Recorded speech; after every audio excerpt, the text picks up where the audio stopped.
सभी भाई बहनों को अनुज सर का प्यार भरा नमस्कार।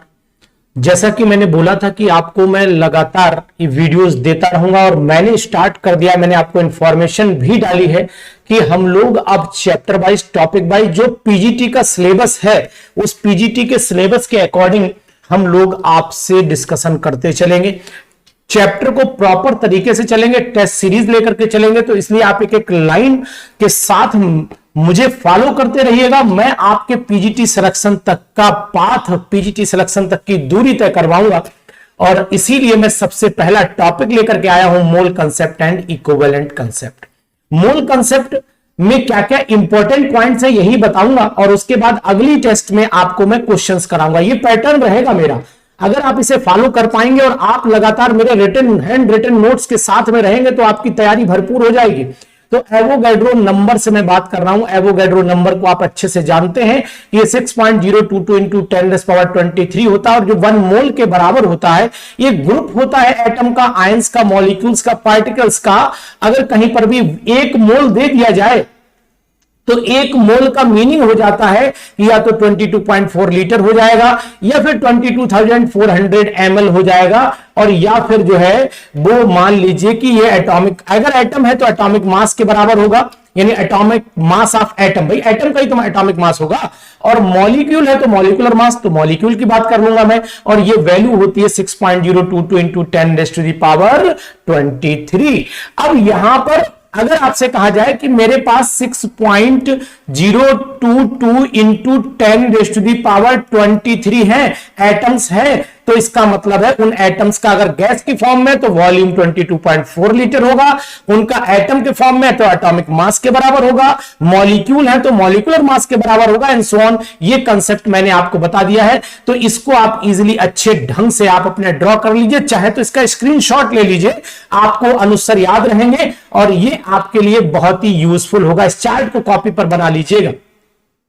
इसके बाद में अगर बात करता हूं तो इस न्यूमेरिकल की बात करूंगा। ये न्यूमेरिकल आपको पूरा दिखाऊंगा मैं किस तरीके से आप इस न्यूमेरिकल को जो है यूज कर सकते हैं। मैं बता रहा हूं आपको किस तरीके से आप इस न्यूमेरिकल को यूज कर सकते हैं। इस न्यूमेरिकल में आपको क्या करना है वो मैं आपको दिखा रहा हूं, अच्छे से आप देखिए, पूरा न्यूमेरिकल आपके सामने आ जाएगा। ये न्यूमेरिकल मैं आपको दिखा रहा हूं, ये यहां पर देखिएगा, पूरा न्यूमेरिकल आपके सामने रहेगा। सबसे पहले तो मैं आपको ये बताऊं कि कंडीशंस क्या है इस न्यूमेरिकल की, वो आप समझ लीजिएगा। जैसे कि मैंने ये न्यूमेरिकल लिया, पहले तो मैं आपको फुल पेज वाला न्यूमेरिकल दिखाऊं। यहां पर थोड़ी सी मेरी स्क्रीन आ रही होगी, तो यहां पर 44 ग्राम, जैसे एक न्यूमेरिकल है मेरा 44 ग्राम, अगर मेरे पास CO2 है तो इसका मतलब 1 मोल CO2 है, 1 मोल CO2 है। अगर 1 मोल CO2 है तो वॉल्यूम 22.4 लीटर हो जाएगा, और अगर वॉल्यूम 22.4 लीटर है तो 22,400 ml हो जाएगा और इसमें पार्टिकल इतने हो जाएंगे। It is one of the most important, ये बहुत इंपॉर्टेंट है, याद रखना आपके लिए। अब मैंने एक एग्जांपल लिया कि कैल्शियम कार्बोनेट है, उसको गर्म किया और बनाया CO और CO2 बना दी, ठीक है। तो यहां पर अगर कैल्शियम कार्बोनेट 100 ग्राम है 1 मोल के बराबर हो गया, अगर कैल्शियम ऑक्साइड 1 मोल है तो 56 ग्राम हो गया, और ये CO2 है तो 44 ग्राम हो गया एंड सो ऑन। ये आपको अच्छे से पता है, कोई दिक्कत नहीं है यहां पर। अब मैं कह रहा हूं यहां पर कि सिंपल से मैं आपसे बात करूं, इतना आइए, अब आपको इजी रहेगा, इतना देखिए आप। अब आपसे अगर मैं कहता हूं कि how much CO2 is produced after heating 25 gram of calcium carbonate. Calcium carbonate को 25 ग्राम अगर कैल्शियम कार्बोनेट हीट करते हैं तो कितना CO2 बनेगा? तो 100 ग्राम जब हीट कर रहे हो आप तब तो बन रहा है 56 ग्राम CO2, तो बन रहा है 44 ग्राम, है ना, तब बन रहा है 44 ग्राम। तो यहां पर 100 ग्राम जब आपने कैल्शियम कार्बोनेट गर्म किया 44 ग्राम, 1 ग्राम गर्म करेंगे 44 डिवाइडेड बाय 100, 25 ग्राम गर्म करिएगा, मैथमेटिकली कैलकुलेशन कर लीजिएगा, इजीली, है ना, इजीली आप इसको कैलकुलेट कर सकते हैं। स्क्रीनशॉट इसका ले लीजिए, बहुत ही इंपॉर्टेंट है आपके लिए साहब। ये अगर आपने स्क्रीनशॉट ले लिया तो मान लीजिए आपके लिए वरदान साबित हो जाएगा। समझ रहे हैं बात? नहीं समझ पा रहे हैं? और छोटा कर दे रहा हूं, पूरी स्क्रीनशॉट आपको मिल जाएगी यहां पर, इजीली मिल जाएगी, बेफिक्र रहिए आप, इजीली मिल जाएगी। देखिए ये आपको मैं पूरी स्क्रीनशॉट यहां से दे रहा हूं, छोटी कर दे रहा हूं। अब आप इसको ले लीजिए यहां से, ठीक है। ये स्क्रीनशॉट आप ले सकते हैं, कोई दिक्कत नहीं है। नीचे वाला आपको नहीं मिल पाएगा क्योंकि यहाँ पर हमारा चेहरा आ रहा होगा, है ना। चलिए खैर कोई बात नहीं। अब आपके लिए अगले पेज पे जब हम चलते हैं तो यहाँ 44 ग्राम CO2 कितने कैल्शियम कार्बोनेट से मिल रही है? 100 ग्राम से। तो 1 ग्राम CO2 कितने से मिलेगी? इतने से। 11 ग्राम से कितने मिलेगी? आपको पीछे वाला क्वेश्चन भी दिखाई दे रहा हूं, ये देख लीजिए, पीछे वाला क्वेश्चन भी आपको दिखाई दे रहा हूं। How much CaCO3 is required to produce 11 gram of CO2। तो ऐसे भी आप इसको समझ सकते हैं, इंपॉर्टेंट है बहुत आपके लिए, इसलिए बोल रहा हूं। अब हम लोग बात कर लेते हैं 2 नंबर जो आपने पढ़े होंगे, बर्जीलियस नंबर और लॉशमिट नंबर। ये वैल्यू पूछी जा सकती है एग्जामिनेशन में। लॉशमिट नंबर, बर्जीलियस नंबर की डेफिनेशन पूछी जा सकती है। ये number of molecules present in 1 litre of the gas कितने होंगे? ये लिखे हुए। ये number of the molecules in 1 ml 1 ml of the gas, ये लिखे हुए। इनको याद कर लीजिए, ये आपके बहुत काम आएंगे। बहुत इंपॉर्टेंट वीडियो है आज आपकी, और इसको आप लेकर के चलिए अपने साथ, आपको फायदा जरूर होगा। अब मैं बात करने जा रहा हूं कि अगर नंबर ऑफ मोल्स निकालने हैं तो आप जानते हैं मास अपॉन मोलर मास होता है। नंबर ऑफ मोल्स निकाल दीजिए। नंबर ऑफ मोल्स क्या होता है? मास अपॉन मॉलिक्यूलर मास, और n is equal to number of the molecules को डिवाइड कर दीजिए, तब भी आपके नंबर ऑफ मोल्स बन जाएंगे। ये भी बहुत अच्छा तरीका है। अगर नंबर ऑफ मॉलिक्यूल निकालने हैं तो डिवाइड मल्टीप्लाई कर दीजिए, n को इतने से, तो आपने ये मल्टीप्लाई कर दिया। n is equal to mole हो जाता है, तो ये मोल हो गया। n is equal to volume of the gas in litre, या 22.4, तब भी, यानी everything is possible if you want. अगर आप चाहते हैं तो हर चीज पॉसिबल है, हर तरीके से फार्मूले में चेंज आप कर सकते हैं, no problem. Clear. Number of the millimoles की बात करें तो नंबर ऑफ मिलीमोल्स में क्या करिए? 10⁻³ से मल्टीप्लाई कर दीजिए, हो जाएगा। नंबर ऑफ एटम्स निकालने तो नंबर ऑफ मॉलिक्यूल्स को एटोमिसिटी से मल्टीप्लाई कर दिए, हो जाएगा। अब ये बताइए, इसमें कार्बन का 1 मोल एटम है, हाइड्रोजन के 4 मोल एटम है, इसको 4 × 6.022 × 10⁻23 से मल्टीप्लाई करिए, ये एटम्स में कन्वर्ट हो जाएंगे। ये मोल है तो ये मोल, इनको भी आप एटम्स में कन्वर्ट कर लीजिए, टोटल एटम्स भी आपको पता लग जाएंगे। और नंबर ऑफ इलेक्ट्रॉन निकालने तो इसमें कार्बन में कितने? 6 है, 6 मोल इलेक्ट्रॉन है ना, 6 मोल इलेक्ट्रॉन है। इसमें कितने? 4 मोल इलेक्ट्रॉन है, दोनों को जोड़ दीजिए, आपको 10 मोल इलेक्ट्रॉन मिल जाएंगे। 10 मोल का मतलब हुआ टोटल इतनी वैल्यू से मल्टीप्लाई कर लीजिए, आपको ये पता लग जाएगा। बहुत ही बढ़िया तरीका है ये। बस अनुसार के नोट्स अगर आपने पढ़ लिए ना तो पीजीटी आपके लिए चुटकियों का खेल बन जाएगा, बशर्ते आप ईमानदारी से पढ़ें और आप अपनी थोड़ी सी मेहनत अपनी किताबों से कर लें। बाकी सहारा तो देने के लिए मैं भरपूर हुई, कोई दिक्कत आपको नहीं आने दूंगा, है ना। तो आप बने रहिए मेरे साथ में। मैं आपको अपनी लाइव क्लासेस से भी जोड़ सकता हूं, बशर्ते लाइव क्लासेस के लिए कुछ कंडीशंस है, उनको ओवे करना पड़ेगा। लेकिन उसके साथ मैंने बोल रखा कि आपको मैं जनरल स्टडी भी कराता रहूंगा, मींस अपने यूट्यूब चैनल के थ्रू ही स्टडी कराता रहूंगा, उसमें भी आपको कोई दिक्कत नहीं आएगी, ठीक है ना। तो इस तरीके से आप मुझसे जुड़ सकते हैं। जुड़ने के लिए आपके पास नंबर मेरा होना चाहिए, और नंबर आपको मैं बता दे रहा हूं 94 73 70 27 11। दोबारा सुन लें, 94 73 70 27 11, 9473702711। ये नंबर है मेरा, और इस नंबर पे आप कांटेक्ट कर सकते हैं। लेकिन फिर भी जो लोग YouTube से ही पढ़ना चाहते हैं उनके साथ में हूं, उनकी पूरी सेवा करता रहूंगा जितनी कर पाऊंगा। परसेंटेज कंपोजिशन अगर आपको निकालनी है तो it is the mass of the substance present in 100 gram of the compound. 100 gram compound में होता है, आपको पता है। परसेंटेज तो सिंपल जानते हैं, कोई कहे 5%, 4%, 8%, परसेंटेज आप निकाल लेते हैं, कोई दिक्कत नहीं आती। मॉलिक्यूलर फार्मूला, इंपेरिकल फार्मूला का भी सिंपल सा मेथड है। मॉलिक्यूलर फार्मूला बताता है exact number of the atoms in A molecule. किसी भी मॉलिक्यूल में एग्जैक्ट नंबर ऑफ एटम्स क्या है? Atoms in A molecule. किसी मॉलिक्यूल में एग्जैक्ट नंबर क्या है ये बताता है आपका मॉलिक्यूलर फार्मूला। इंपेरिकल फार्मूला आपको बताएगा कि सिंपलेस्ट रेशियो क्या है। What is the simplest ratio? Very important. जैसे कि अगर मैं आपसे बात करूं कि C2H4 क्या है, this is molecular formula. Simplest ratio क्या है? CH2, this is the empirical formula. H2SO4 as it is रहेगा। इसमें इंपेरिकल और मॉलिक्यूलर फार्मूला दोनों सेम ही रहते हैं, यहां पर चेंज नहीं होता है। Is it clear? आगे बढ़ लेते हैं। आगे बढ़ने में देखिए मैंने बहुत सारे लिखे हुए हैं, अब आप यहां देख सकते हैं कि ये CH4 है, इसका molecular formula empirical formula same है। इसका C2H2 का इंपेरिकल फार्मूला, H2SO4 का empirical formula, HNO3 and so on. बहुत सारे एग्जांपल मैंने दे रखे हैं, इनको भी आप इजीली समझ सकते हैं, देख सकते हैं, इजीली आप सीख सकते हैं, कोई दिक्कत नहीं। Molecular formula is equal to n into empirical formula होता है। n is equal to molecular formula upon empirical formula होता है। भाई यहीं से निकाल लीजिए, कुछ दर्द थोड़ा ना होने वाला है इसमें। अब आप इस फार्मूले को ध्यान रखिएगा। मैं आपको बताऊं, अगर मॉलिक्यूलर मास C2H4 का कितना है 24, +4 मीन्स 28 हो जाता है। इंपेरिकल फार्मूला मास CH2 12 + 2 यानी 14 हो जाता है। n निकालना है तो इंपेरिकल फार्मूला मास, अब पहले molecular mass upon empirical formula mass, molecular mass ऊपर रख दीजिए, इंपेरिकल फार्मूला मास नीचे रख दीजिए, देख लीजिए निकाल दिए। Molecular mass is equal to 2 into vapour density भी होता है, तो इससे भी आप कैलकुलेट कर सकते हैं, इजिली कैलकुलेट कर सकते हैं। अब ये मैंने एक सॉर्ट आउट मेथड किया है, ये मेथड मैंने बहुत सिंपल वे में सॉल्व किया। देखिए क्या कह रहा हूं मैं यहां पर, मैं कह रहा हूं आपसे कि मैंने 3 एलिमेंट लिए, कार्बन, हाइड्रोजन, ऑक्सीजन, ठीक है ना। यहां पर मैंने 12 1 16 इन एटॉमिक मास, हाइड्रोजन और ऑक्सीजन के सबके एटॉमिक मास रख के परसेंटेज सपोज कर ली ABC थी, ठीक है ना। रिलेटिव नंबर ऑफ एटम्स, ये मैंने जो कंसीडर किए, ये relative number of atoms consider किए हुए हैं। इनको कैसे निकालना है, परसेंटेज को डिवाइड करिए एटॉमिक वेट से। जैसे परसेंटेज क्या है A, एटॉमिक वेट क्या है 12 से डिवाइड कर दिए। परसेंटेज क्या है B, एटॉमिक वेट क्या है 1 से डिवाइड कर दीजिए, एंड सो ऑन कर लीजिएगा। सिंपलेस्ट रेशियो निकालेंगे तो इसमें जो लीस्ट नंबर, मैंने लीस्ट Y मान लिया है, Y से सबको डिवाइड कर दीजिए, आपका सिंपल रेशियो आ गया। सिंपल रेशियो कार्बन का क्या आया 1 मान लिया, सपोज किया हुआ है यहाँ पर, ये सब सपोज किया हुआ है, अपनी तरफ से कुछ नहीं है, मतलब प्रैक्टिकली वैल्यू नहीं है। ये 1 ये 1 ये 1 तो CHO आ गया। तो इंपेरिकल फार्मूला CHO मान लिया, CHO सपोज कर लिया था, ये 1 1 1 आया नहीं है, तो इंपेरिकल फार्मूला CHO है, तो इंपेरिकल फार्मूला मास क्या आएगा 29 आ जाएगा। अगर मॉलिक्यूलर मास 58 दिया होता तो n की वैल्यू क्या आती 2 आ जाती ना, और जब 2 आ जाती है n की वैल्यू तो आप जान रहे हैं कि molecular formula is equal to n into empirical formula 2 into CHO, मतलब C2H2O2 आ गया। ये एक मैंने एग्जांपल लिया हुआ है, इस एग्जांपल की मदद से मैंने आपको सॉल्व करने की कोशिश की कि आपको ये चीज समझ में आ जानी चाहिए। Is it clear? चलिए ठीक है, आगे बढ़िए। यानी इक्विवेलेंट मास निकालने के लिए हम लोगों को सबसे पहले क्या करना चाहिए, ये चीज मुझे जानकारी में रखना है। तो इक्विवेलेंट मास निकालने के लिए भैया सबसे पहले हम लोगों को क्या करना पड़ेगा कि मॉलिक्यूलर मास को n फैक्टर से डिवाइड करना पड़ेगा। मॉलिक्यूलर मास को n फैक्टर से डिवाइड करना पड़ेगा।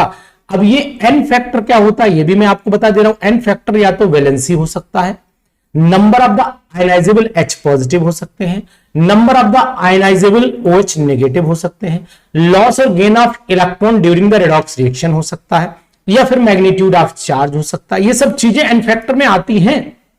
अब आप कहें कि सर जरा कुछ एग्जांपल बता दीजिए, तो साहब एग्जांपल भी आप समझ लीजिए।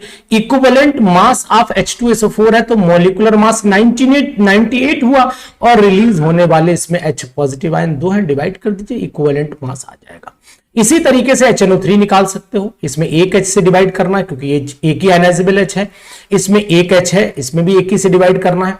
अब मान लो आप कहो कि सर NaCl का इक्विवेलेंट मास क्या होगा, तो मोलर मास इसका जो फार्मूला मास होता है वो 58.5 होता है, और 58.5 को आप 1 से डिवाइड करेंगे क्योंकि इसका जो मैग्नीट्यूड ऑफ चार्ज है वो मैग्नीट्यूड ऑफ चार्ज कितना भैया वो 1 है।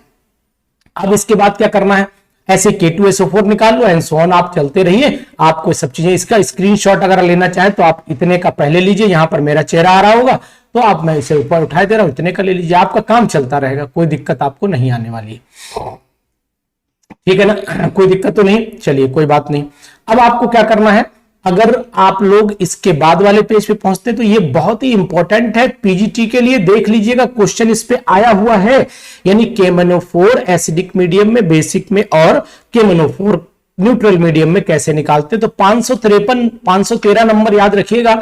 यानी कि अगर एसिडिक मीडियम में है ABN, अल्फाबेटिकल ऑर्डर भी ABN चलिएगा, है ना, और ABN को 513 से डिवाइड कर दीजिएगा। यानी A को डिवाइड करना है 5 से, B को डिवाइड करना है 1 से, और N को डिवाइड करना है 3 से। डिवाइड कर लीजिए, आपके मोलर जब इक्विवेलेंट मास निकल आएंगे। क्यों करते हैं वो भी आपको बता दे रहा हूं, इसलिए करते हैं, वो चीज ध्यान दे लीजिए क्यों करते हैं, वो आपको मैं सिखा रहा हूं कि आखिरकार ऐसा हम करते क्यों हैं। देखिए ऐसा इसलिए करते हैं कि अगर मान लीजिए, ये हटाइए, यहां पर लाते हैं, KMnO4 जब एसिडिक मीडियम में होता है तो Mn डाई पॉजिटिव में कन्वर्ट होता है, यानी कि ऑक्सीडेशन स्टेट +7 से +2 पे चली जाती है, मतलब 5 का डिफरेंस आ रहा है, तो इसलिए हमने देखा कि 5 से डिवाइड किया हुआ है इसको। इसी तरीके से अगर मैंने बेसिक मीडियम में देखा तो डिफरेंस केवल एक ऑक्सीडेशन स्टेट का आ रहा है, क्योंकि KMnO4 कन्वर्ट हो रहा है K2MnO4 में, इस वजह से। ऐसे ही न्यूट्रल मीडियम में MnO2 में कन्वर्ट होता है, तो 3 से डिवाइड कर दीजिए। तो ये सब चीजें आपके लिए हैं, लेकिन K2SO4 का जो इक्विवेलेंट मास है एसिडिक, बेसिक, न्यूट्रल, मीडियम में। इसे आप मेरे व्हाट्सएप नंबर पर सेंड करिएगा निकाल के, जैसे मैंने KMnO4 का निकाला है ऐसे K2Cr2O7 का भी आप निकालिएगा, मजा आएगा, जरूर आएगा। अब ये ग्राम एटॉमिक मास क्या होता है, पूरा चैप्टर आपको पढ़ा रहा हूं, बिल्कुल कायदे से चल रहा हूं, इसके बाद इसके क्वेश्चन भी कराऊंगा। ग्राम एटॉमिक मास क्या होता है? It is the mass of the atoms in gram which is numerically equal to the atomic mass of the element.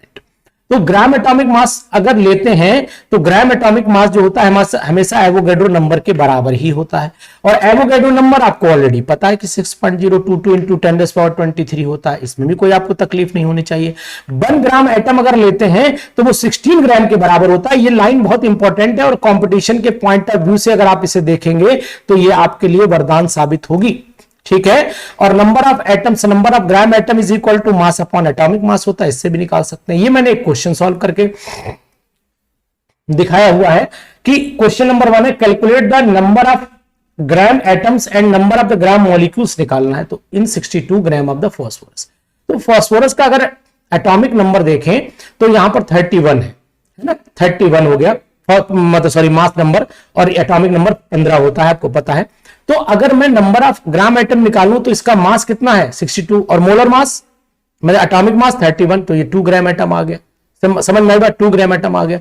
Number of molecule निकालूं तो P4 है, तो P4 का मतलब हुआ इसका जो है वो एटॉमिक मास टोटल का रखना पड़ेगा, 124 आएगा, तब आपका 0.5 ग्राम मॉलिक्यूल हो जाएंगे, नंबर ऑफ ग्राम मॉलिक्यूल हो जाएंगे। ये बात ध्यान रखनी पड़ेगी। It is one of the most important topic, ये बहुत इंपॉर्टेंट है आपके लिए, ये चीज आपको ध्यान रखनी पड़ेगी। एक क्वेश्चन ये भी है कि how many gram molecules and how many gram of ammonia are present in 100 litre of ammonia at STP, 100 litre of ammonia at STP. तो यहां पर number of gram molecule 1 mole में चेक करते हैं को कि how many gram molecules and how many gram of ammonia, how many gram molecule and how many gram of ammonia, दोनों में बहुत अंतर है, दोनों बातें अलग अलग है। 100 लीटर ऑफ अमोनिया में पूछ रहा है, तो ये बताओ कि नंबर ऑफ ग्राम मॉलिक्यूल कितने, नंबर ऑफ ग्राम मॉलिक्यूल मतलब 1 मोल के बराबरी तो हुए, तो वॉल्यूम कितना हुआ 22.4 लीटर हो गया। अब 22.4 लीटर में 1 मोल हो गया, तो 1 लीटर में कितना होगा 100 ml में पूछ रहा है, 100 लीटर में कितना होगा निकाल दीजिए, आपका आंसर 4.4 मोल आ गया। अब अगर वजन की बात कर लेते हैं तो अमोनिया का वजन 17 ग्राम है, 17 ग्राम का मतलब 1 gram molecule is equal to 17 gram, मतलब 1 मोल के बराबर हो जाता है। ये सब एक ही बातें हैं। तो 1 मोल 17 ग्राम है, तो 4.4 मोल कितना हुआ आपका, मल्टीप्लाई कर लीजिए, आपका आंसर आ जाएगा। It is one of the most important question, अच्छा लगा मुझे, मैंने आपको दिया, क्योंकि दोनों की लाइन पढ़ने में कंफ्यूजन हो सकता था, इसीलिए मैंने आपको ये क्वेश्चन दिया हुआ है। इसके बाद में बात कर लेता हूं, a cylinder contains 0.28 gram of the ethene, how many moles of the ethene, molecules of the ethene, atoms of the carbon, atoms of the hydrogen. करिएगा इस क्वेश्चन को, यानी कि अगर मैं पहली बात करूं तो 0.28 है, तो इथीन का अगर मॉलिक्यूलर मास निकालूं तो कितना आता है 28 आता है। अब 28 ग्राम इथीन है तो 1 मोल के बराबर हो ही गई, 1 ग्राम अगर है तो 1/28 हो गई, 0.28 होगी तो कितनी मोल होंगे आपके, मोल बन गए, मतलब पहला पार्ट आपका सॉल्व हो गया, सिंपल सी बात है। मॉलिक्यूल निकालना है तो इसको मल्टीप्लाई 6.022 से कर दीजिए, आपको मल्टीप्लाई करके आंसर मिल जाएगा। 1 मोल में इतने होते हैं तो इतने मोल में कितने होंगे, ऐसे ही करके आप बाकी ऑप्शन भी सॉल्व कर लीजिएगा। बढ़िया क्वेश्चन से, इनको करने की प्रैक्टिस आप जरूर करते रहिएगा। How many atoms of the oxygen hydrogen are present in 0.9 gram of the water, तो 18 ग्राम में कितने होते हैं, पहले तो 18 ग्राम में निकालिए, तो अब इतने ग्राम है इसके मोल बना लीजिए, तो ये नंबर ऑफ मोल्स कितने 0.09 अपॉन ये नंबर ऑफ मोल्स हो गए। तो हाउ मेनी एटम्स, यानी 2 मोल हाइड्रोजन है और 1 मोल ऑक्सीजन है। तो अब आप इसी पैटर्न पे चल के इसके सॉल्व कर लीजिएगा, निकाल लेंगे ना। How many atoms of the oxygen, पहले मोल निकाल लीजिए, कितने मोल है 2, यानी कि जो हमारे पास इतने ग्राम वाटर है इसमें कितना मोल बना, इसको मोल को कैलकुलेशन कर दीजिए, यानी इसको लाइए आप नीचे कर लीजिए 10⁻², इन 9 2 जा हो गया, 1/2 इज इक्वल टू 10⁻², ऊपर जाएगा तो ये 0.5 इंटू 10⁻², मतलब 5 इंटू, ऊपर लाऊं आपको दिख नहीं रहा होगा, 0.5 इंटू 10⁻³ ये हो गया, इतने मोल हैं आपके पास। यानी इतने मोल वाटर में अगर 6 पॉइंट, अगर 1 मोल लेते हैं तो 1 मोल में कितना है, 1 मोल में 2 मोल है, इतने मोल में कितने होंगे 5 इंटू 10⁻³ मोल में कितने होंगे 2 अपॉन, यानी कि 1 मोल में इतना मल्टीप्लाई कर दिया 5 इंटू 10⁻³ से 5 दूनी 10 हो गया, 10 इंटू 10⁻³ ये आ जाएगा। तो इस तरीके से आप ये मैंने उसके निकाल दिए, इतने में अब कौन से हो गए, ये ऑक्सीजन आ गए, है ना। अब अगर 1 मोल में 2 मोल है तो 2 मोल कौन है, ऑक्सीजन, सॉरी ऑक्सीजन बोल गया, हाइड्रोजन आ गए। ऐसे ऑक्सीजन निकाल लीजिए, 1 मोल में 1 ही मोल है तो वो उतना ही आ जाएगा जितना ये, तो ऐसे दोनों निकल आएंगे, सिंपल सी बात है, कैलकुलेट करिएगा। How many hydrogen and oxygen atoms are present in 1 mm radius spherical drop of, बहुत ही important question, very very important. 1 millimetre radius है तो volume of the sphere 4/3 πr³ होता है, तो पाई की वैल्यू पता है, आर रेडियस 1 मिलीमीटर रेडियस, तो रेडियस यहां रख दिया तो आपको वॉल्यूम पता लग गया। तो density is equal to mass upon volume, mass, तो mass is equal to density into volume, water की डेंसिटी 1 होती है तो यही आ जाएगा आपका, सिंपल सी बात है। तो how many hydrogen and oxygen atoms are present, तो मैंने आपका मोलर मास निकाल करके दिखा दिया, इसका मास जो आएगा, सॉरी मोलर मास इसका जो आएगा वो इतना आएगा। अब मास जब मैंने निकाल दिया है तो फिर आपको पता होना चाहिए 1 ग्राम मॉलिक्यूल वाटर का 18 ग्राम का होता है, तो 18 ग्राम अगर लेता हूं तो कितने एटम्स हो जाएंगे, इतने, 1 ग्राम लूंगा तो इतने, और इतने ग्राम लूंगा तो कितने आएंगे, आप मल्टीप्लाई करके इजीली निकाल सकते हैं, देख लीजिए आंसर आ जाएगा आपका। बहुत ही अच्छा क्वेश्चन है।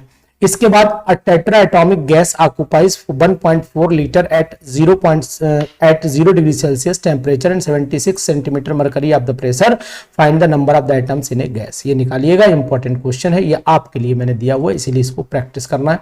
सोल्यूशन इसका यहां दिया हुआ है, कोशिश करिएगा समझने की। इसके बाद मैंने पढ़ाया था परसेंटेज कंपोजिशन। परसेंटेज कंपोजिशन क्या होती है, किसी की कोई कितना परसेंट है, जैसे अगर मान लें मैं बात करता हूं यहां पर बोरॉन की बात करूंगा तो यहां पर 4 से मल्टीप्लाई करना पड़ेगा, atomic mass of boron, total mass into 100 कर लेंगे, पता है आपको। इसी तरीके से सोडियम का निकालना है तो 2 into atomic mass of sodium and so on करके निकाल देंगे, तो ये परसेंटेज वाली आपको कैलकुलेशन आती है। मैंने पीछे बोला था कि कार्बन का अमाउंट इतना, हाइड्रोजन इतना, नाइट्रोजन इतना हुआ, इंपेरिकल फार्मूला इतना, मॉलिक्यूलर फार्मूला इतना है, ठीक है ना। तो मॉलिक्यूलर वेट 93 दिया है, मॉलिक्यूलर मास जो है वो मॉलिक्यूलर फार्मूला आपको निकालना है, तो पहले आप n निकाल दीजिए, जब n निकल आएगा तो इजीली आप सिंपली ये कैलकुलेट कर लेंगे। ये आप कैलकुलेशन आप करिएगा, मैं आपको बता दे रहा हूं। What is the equivalent weight of the acetic acid and A, तो एसिटिक एसिड में 60 को डिवाइड करना है 1 से, क्यों 1 से करना है, क्योंकि एक ही आयनाइजेबल H पॉजिटिव आयन है। जैसे कभी कोई पूछे कि एसिटिक एसिड में एक ही कैसे निकलता है, तो वो यहां पर आप उसे लिख करके दिखा दीजिए, कोई दिक्कत नहीं है। यहां पर CH3 COO नेगेटिव आयन बनता है और एक H पॉजिटिव आयन, तो रिलीज होने वाला केवल यही है। यहां पर 2 रिलीज होंगे तो यहां 2 रखिएगा, यहां पर 2 रिलीज होंगे तो 2 से डिवाइड किया होगा। बड़ा अच्छी अच्छी चीजें बताता रहता हूं, ये छोटे टॉपिक्स हैं। अब आप molarity, molality, mole fraction, normality को पढ़ लेंगे। देखिए सब डिटेल आपको लगातार दे रहा हूं, कोई दिक्कत नहीं आपको आने दूंगा। यहां तक मैंने न्यूमेरिकल्स भी कराए हैं, सब कुछ चीजें कराई हैं आपके पास, ये सब चीजें, तो पूरी वीडियो आपको दिखा रहा हूं, इसलिए आप ध्यान से मेरे साथ बने रहिए, आपको बहुत बड़ा फायदा होगा, ऐसा नहीं कि आपको मुझसे फायदा ना हो। मोलैरिटी आप जानते हैं कि मोलैरिटी क्या होती है, number of the moles of the solute, है ना, into 1000 upon volume of solution कर लेंगे, ये मुझे बताने की जरूरत शायद नहीं है। मोलैरिटी का फार्मूला भी आपको पता है, मोलैरिटी की यूनिट भी आपको पता है, ये टेम्परेचर इंडिपेंडेंट प्रॉपर्टी होती है, ये बात भी आपको पता है। It is temperature depending property, कौन सी, ये टेम्परेचर डिपेंडिंग प्रॉपर्टी, जबकि मोलैलिटी टेम्परेचर इंडिपेंडेंट होती है। मोलैलिटी और मोलैरिटी क्यों टेम्परेचर पे डिपेंड होती है, क्योंकि इसमें वॉल्यूम आता है, इसमें वॉल्यूम नहीं, इसमें मास आता है, ये मास डिपेंड है, मास कभी टेम्परेचर पर डिपेंड नहीं रहता है, ये बात भी आप ध्यान लीजिए। इसका स्क्रीनशॉट लीजिए, आराम से पढ़िएगा घर पर भी इसको। इसके बाद हम लोग बात कर लेते हैं एक नए पेज पर, यहां पर मोल फ्रैक्शन क्या होता है। मोल फ्रैक्शन मैंने बोला था ना, पहले मैं आपको एक सिंपल सा फटाफट एक क्लू दूंगा और इसके बाद मैं आपको इसके क्वेश्चंस कराऊंगा। तो चाहिए is equal to number of moles of A upon number of moles of A plus NB and so on, ये फार्मूला देख लीजिए। आपको मोल फ्रैक्शन पता है, मैं जान रहा हूं आप एमएससी के कैंडिडेट हैं, तो यहां मुझे समय देने की जरूरत नहीं पड़ेगी आपको, लेकिन टोटल चेक करना तो 1 के बराबर आना चाहिए और 1 को निकालना तो 1 में से घटा देना, आ जाएगा। It is also temperature independent property मानी जाती है, तो ये भी ध्यान रखिएगा। नॉर्मेलिटी पता है, number of the equivalent of the solute, number of the gram equivalent of the solute upon 1000 volume of the solution, और इसकी यूनिट ग्राम पर इक्विवेलेंट होती है। ये क्वेश्चंस मैंने कुछ कराए हुए हैं। Calculate the normality of solution if 49 gram of the H2SO4 is dissolved to prepare 500 ml of the solution. अब आपको क्या करना है, normality is equal to weight upon equivalent weight into 1000 और ये रख दीजिएगा। इसी तरीके से वैल्यू पुट कर दीजिए, इक्विवेलेंट वेट निकालना पीछे मैंने सिखा दिया है। आंसर आपका इक्विवेलेंट पर लीटर में, ग्राम इक्विवेलेंट पर लीटर में आ जाएगा। मोलैरिटी का नॉर्मेलिटी से रिलेशन क्या है, molarity is equal to normality into equivalent weight upon molecular weight हो जाता है। तो अब आप इजीली निकाल सकते हैं यहां पर। अब यहां पर मैंने फार्मूले को सॉर्ट कर दिया है, molarity is equal to molarity upon D minus M into molar mass होता है। यहां पर एम क्या है, मोलैरिटी रखी गई है। Molarity is equal to M upon 100 और 1000 density minus M into molar mass दिखा गया है। If the density in gram per litre, molar mass भी ग्राम पर मोल में होना चाहिए। 1000 से मल्टीप्लाई भी करेंगे यहां पर molarity is equal to mole fraction of the solute upon mole fraction of the solvent into 1000 upon में molecular weight of the solute. ये सब फार्मूले बहुत शॉर्ट में किए गए हैं जो आपके लिए बड़ा फायदेमंद होंगे। कैलकुलेशन करते समय आपके लिए दबा का काम करेंगे, तो इनको आप जरूर पढ़ लीजिए, ध्यान से पढ़ लीजिए। अब मैं आपसे कह रहा हूं कि ये M1B1 यानी कि जो डाइल्यूशन का फार्मूला है वो जरूर पढ़ लीजिए। डाइल्यूशन का फार्मूला बोलते हैं। लिमिटिंग रिएजेंट क्या होता है ये भी आपको बता दे रहा हूं। It is the substance which is completely consumed during the chemical reaction is called limiting reagent, while the other substance is called access reagent. ये आप जानते हैं, अच्छे से जानते हैं। मीथेन अगर ऑक्सीजन के साथ बर्न की जाती है तो इस मिक्सचर में 0.5 मोल मीथेन और 2 mole of the oxygen in a closed vessel बचा। Find the limiting reagent. अब आप एक चीज बताइए, 1 मोल मीथेन को 2 मोल ऑक्सीजन चाहिए तो 0.5 मोल को 1 ही मोल तो ऑक्सीजन चाहिए। अब आपको मैं बता दूं कि 0.5 मोल मीथेन है तो 0.5 मोल को 1 मोल ऑक्सीजन चाहिए, तो मतलब मीथेन जो है, अब ऑक्सीजन क्या हुई यहां पर बच गई ऑक्सीजन, तो जबकि 2 मोल रखी तो ऑक्सीजन क्या हुई, एक्सेस हुई, बच गई ना। मीथेन कंप्लीटली कंज्यूम हो गई क्योंकि 0.5 ही मोल थी, तो मीथेन लिमिटिंग रिएजेंट हो गई। सिंपल सा तरीका होता है इसको निकालने का। ऐसे ही आप यहां निकाल लो, 2SO2 plus O2 plus 2H2 और 2H2 से 4 बना दिया आपने। ये 400 ग्राम ऑफ SO2 था, ये 175 ग्राम ऑफ O2 था, ये 125 ग्राम ऑफ वाटर था। अब अगर यहां 2 मोल लिए तो 1 मोल ये चाहिए, 2 मोल ये चाहिए, तो यानी कि 128 ग्राम अगर ये लेते हैं तो ये 32 ग्राम खर्च होता है और ये 36 ग्राम खर्च होता है। तो अगर वो 400 लेंगे हम लोग, 400 ग्राम SO2 लेंगे तो इसका मतलब ये 175 होगा और ये कितना हो रहा है, ये 125, मतलब ये हो गया आपका 125, यानी जो दिया हुआ गिवन वाली वैल्यूज है वो मैंने ऊपर, ये जो यहां गिवन है वो यहां गिवन है।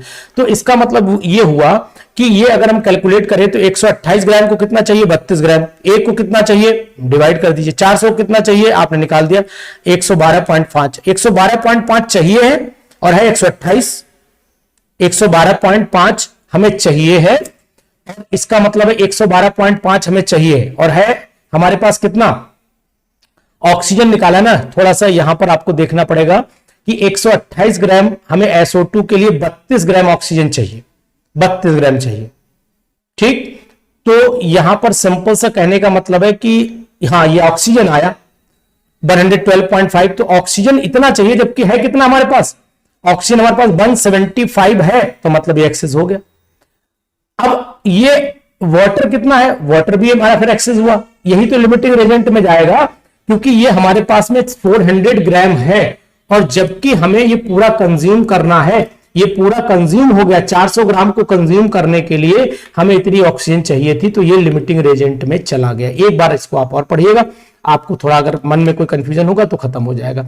एल्यूमिनियम की बात करें, what is the limiting reagent of 100 gram of the aluminium और 15 ग्राम ऑफ क्लोरीन ली, तो मैंने भाई 54 होता है, इसका 39.4 हो जाएगा, ठीक है ना। और ये मैंने क्लोरीन लिया 71 इंटू 3 यानी 217, यानी ये टोटल, इसको 2 से मल्टीप्लाई कर लीजिए आप। जैसे कि what is the limiting reagent, 10 gram of the aluminium की बात कर रहा हूं, 10 ग्राम ऑफ एल्यूमिनियम। तो आप यहां पर इतना देखिए कि 54 ग्राम है, 10 gram of aluminium, 15 gram chlorine, तो 54 ग्राम के लिए, 54 ग्राम के लिए 213 ग्राम क्लोरीन चाहिए। तो एक के लिए कितनी चाहिए, और तो 10 के लिए कितनी चाहिए बता देंगे आप। 10 के लिए हमें इतनी चाहिए, 39.4 चाहिए।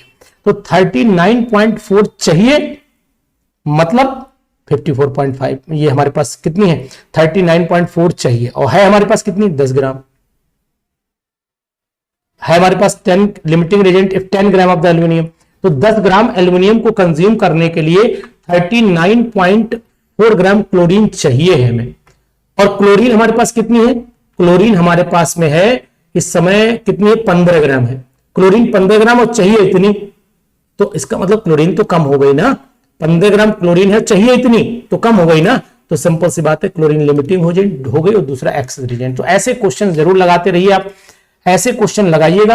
एक क्वेश्चन ये भी है, x plus Y two is equal to X Y two. 300 gram atom A के हैं, 300 ग्राम एटम्स ऑफ x हैं, 200 ग्राम एटम्स y हैं, ठीक है ना। तो यहां लिमिटिंग रिएजेंट कौन होगा, यहां लिमिटिंग रिएजेंट कौन होगा, यहां कौन होगा, ये क्वेश्चन आप लगा करके रखिएगा। तो ये मैंने साथियों कुछ आपको हिंट्स और टॉपिक्स मतलब जिसे बोलते हैं क्विक रिवीजन करा दिया मोल कंसेप्ट का, और इसी से रिलेटेड अगली वीडियो में आपके सामने क्वेश्चंस की लेकर के आऊंगा। जैसे कि मैंने आपसे वादा किया है कि आपको टॉपिक वाइज सिलेबस चलाता रहूंगा, आप मेरे साथ बने रहिए, पढ़ते रहिए। मैं आपकी पढ़ाई में यूट्यूब चैनल के थ्रू ही पूरी मदद करता रहूंगा, आपको छोटे छोटे formula, quick revision, different questions, ये सब कराता रहूंगा। अब आप नेक्स्ट वीडियो तक मेरा इंतजार करिए, मैं आपको फिर मिलूंगा एक अच्छी वीडियो में और मल्टीपल चॉइस क्वेश्चन के साथ। तब तक अपना रिवीजन बनाए रखिए।